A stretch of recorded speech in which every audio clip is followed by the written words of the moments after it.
À 50 km de Paris, au milieu des bois, Dominique Bertrand reçoit des patients pour qui le chant fait partie de la thérapie, au même titre que les médicaments.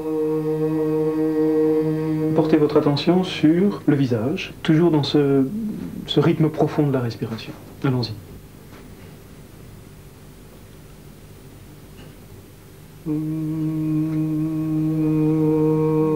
Avec une infirmière de l'Institut Curie, il anime des séances pour des personnes atteintes du cancer.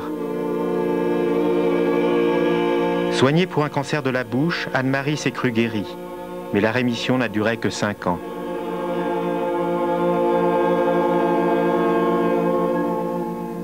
Lors de la première maladie, je m'étais dit je vais guérir, c'est rien, c'est une petite anicroche dans mon parcours, mais je vais guérir. Et après je me suis que guérie et voilà, je suis retombée malade et je me suis dit je veux vivre, je veux tout mettre de mon côté, la chirurgie, la chimiothérapie, tous les soins possibles et imaginables.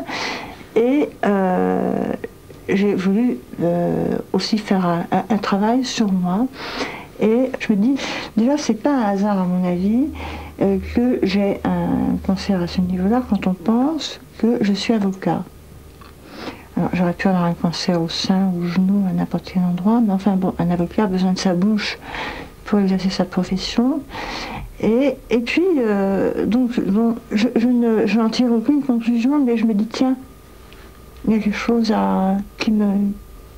qui m'intrigue là.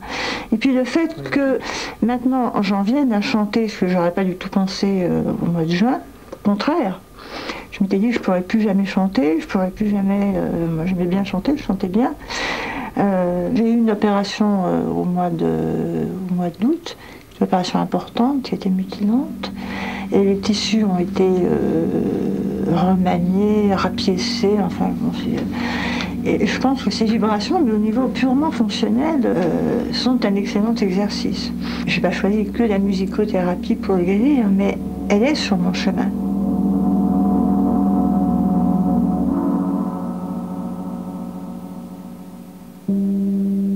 Moi, j'ai tendance à entendre le cancer comme une mise en dissonance.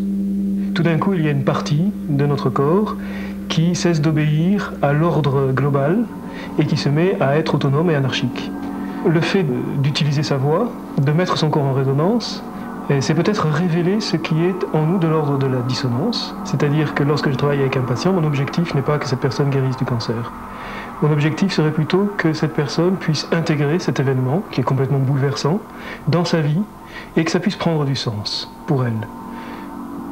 Évidemment, j'ai l'intuition profonde que si ça prend du sens pour elle, ça pourra aider à la guérison. Mais c'est quelque chose qui m'échappe.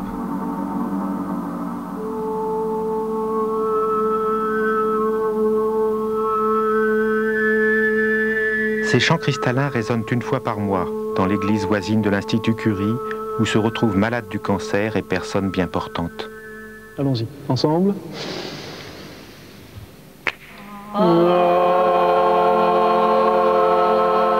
La musique n'est certainement pas un remède.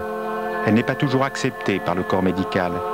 Mais écouter de la musique, ou encore mieux en faire, chanter à l'unisson, s'exprimer enfin, peut soulager la souffrance. On ne peut que vivre mieux avec la musique.